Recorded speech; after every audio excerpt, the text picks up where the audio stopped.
Doctor صاحب میں ایک لحاظ سے ہمارے دوست پی ٹی آئی والے ناراض ہو جاتے ہیں، بہت ناراض طبیعت کے واقع ہوئے ہیں، لیکن ہم کہنے سے پھر بھی نہیں رکیں گے کہ پی ٹی آئی نے 9 مئی کے معاملے سے ابھی تک سال سے زیادہ ہو گیا باہر نکلنے میں کامیاب نہیں ہے۔ وہ مسئلہ پہلے چل رہا ہے۔ اب انہوں نے جو ریسنٹ ٹائم میں پی ٹی آئی کے ساتھ جو سلوک ہوا ہے اس کا شیخ مجیب الرحمان کے ساتھ اور خان صاحب کا کمپیریزن کرنا شروع کر دیا، اور 70 کے واقعات یاد دیکھیے، ماضی کے مزار پہ بیٹھ کے کب تک روئیں گے۔ اور دوسرا یہ ہے کہ اگر آپ کی ایک پرائم انسٹیٹیوشن ہے، فوج ہے، اس کا سیاست میں بھی کردار بنا ہوا ہے، انفارچونیٹلی پالیسیز میں بھی بنا ہوا ہے۔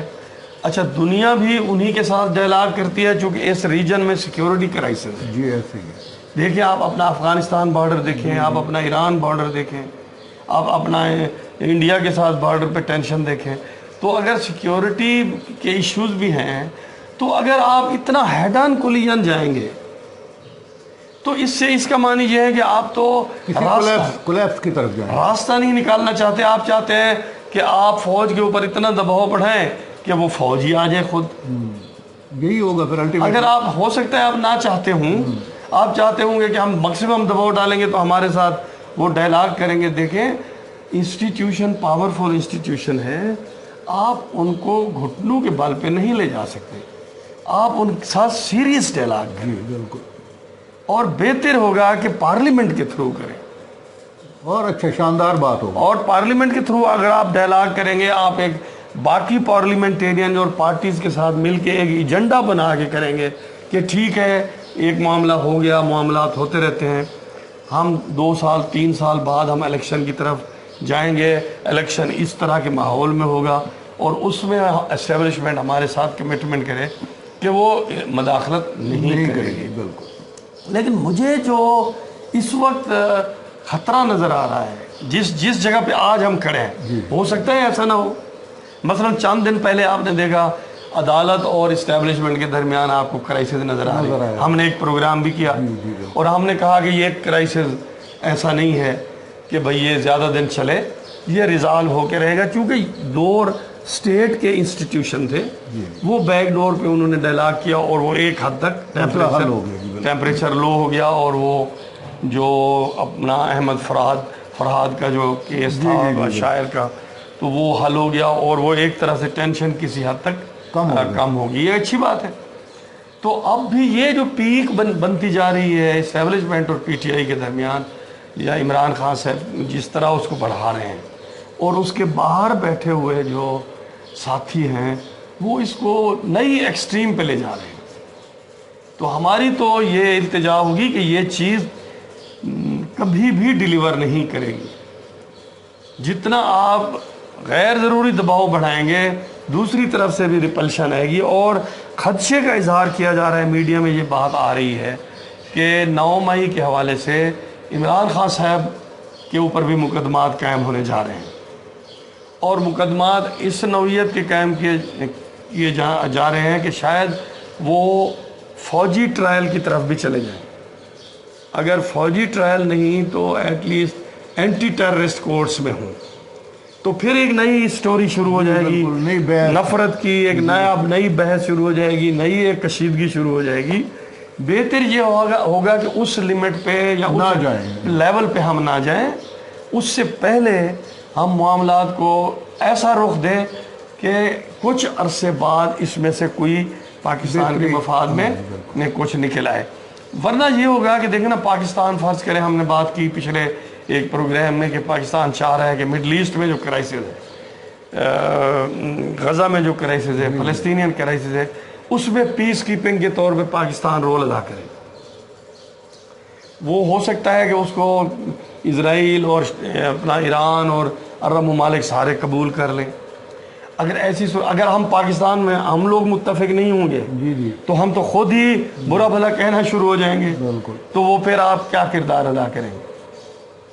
اسی طرح پاکستان کے جو اقتصادی حالات ہیں، پاکستان مختلف بحران کروشل ڈائلاگ کر رہا ہے چائنا کے ساتھ، چونکہ آپ کو یاد ہوگا ہم نے بات کی تھی کہ چائنا کا قرضہ پاکستان کے اوپر بہت زیادہ ہے، اور پاکستان کا اس 27-28 ارب ڈالر جو قرضہ ہے اس میں 21 ارب ڈالر کے قریب پاور سٹیشن لگے ہیں، جن کی عام طور پہ بات ہوتی رہتی ہے کہ کیپیسٹی پیمنٹ ہے یہ وہ، ان میں سے زیادہ تر ہم نے چائنا سے لیے ہیں۔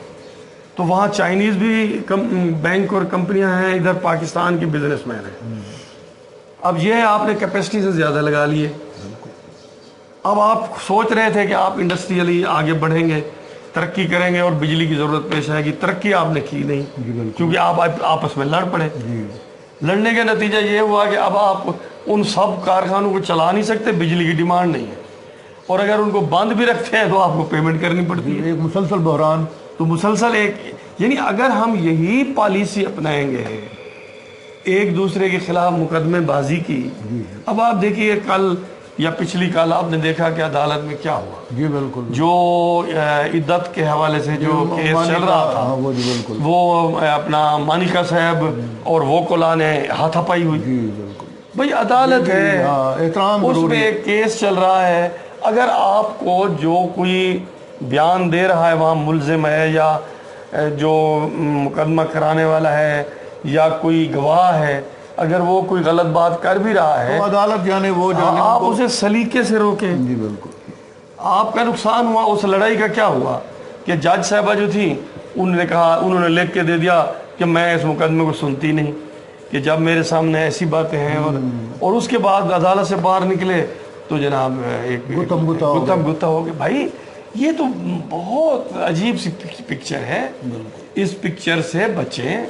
یہ جو ہمارے پی ٹی آئی کے کارکن ہیں یا ان کا لائرز ونگ ہے، وہ بھی بہت زیادہ جذباتی نہ ہو، اچھا اسمبلی، عقلی طور پہ کچھ، ہاں اسمبلی جب شروع ہوتی ہے وہاں جناب نوجوان جو ایم این ایز ہیں وہ ہوٹنگ شروع کر دیتے ہیں۔ بھائی آپ کے لیے راستہ انہی راہداریوں سے نکلے گا۔ گزرے گا، بالکل۔ جس دیوار کو آپ سر مارنا چاہتے ہیں وہ کافی بڑی کنکریٹ کی ہے، وہاں سے آپ کا ماتھا جو ہے نا پھٹنے کا خطرہ ہے۔ سر پھوڑنے والی بات، ایسا نہ ہو کہ 9 مئی کی طرح کے آپ کسی اور بحران میں جا پڑیں اور آپ کی پارٹی کے اوپر سیاسی پابندیاں نہ لگ جائیں۔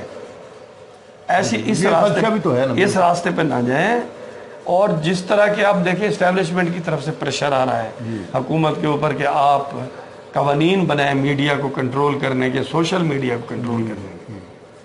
اب اگر آپ سوشل میڈیا کا اتنا سخت استعمال کریں گے تو ایسا تو ہوگا بالکل۔ تو ہماری التجا ہے مسلم لیگ سے اور پی ٹی آئی سے، باقی سیاسی جماعتوں کہ آپ لوگ بیٹھیں، پریزیڈنٹ سے آپ کہیں وہ ایک کردار ادا کریں اور سیاست کو آگے لے کے چلیں، آگے بڑھیں، اور اس سے ہمارے ملک میں بھی پیسفل ماحول بنے گا اور جو بحران ہیں ان کو حل کرنے کی طرف ہم کوئی قدم بڑھا سکیں۔ جی اسی کے ساتھ ہی ناظرین ہمارے آج کے سیگمنٹ کا وقت ختم ہوتا ہے، اجازت دیجیے، اللہ حافظ۔